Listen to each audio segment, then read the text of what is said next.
How to set battery limit to 80% on iPhone.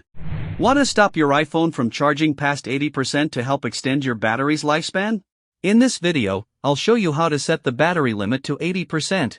If your iPhone doesn't support this feature, I'll also show you the best alternative. Step 1. Open Settings. Unlock your iPhone and open the Settings app. Step 2. Go to Battery. Scroll down and tap Battery. Step 3. Check your charging options. Tap Battery Health and Charging. If you see the charging limit option, tap it and select 80%.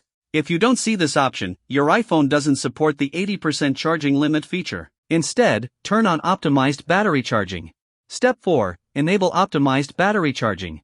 Turn on Optimized Battery Charging. This feature learns your daily charging routine and temporarily pauses charging at around 80%, then finishes charging just before you usually unplug your iPhone.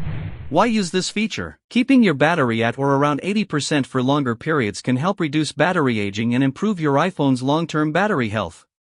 That's it. Now you know how to set the battery limit to 80% on supported iPhones and how to use optimized battery charging if your iPhone doesn't have that option. If this video helped you, don't forget to like, subscribe, and turn on notifications for more iPhone tips and tricks.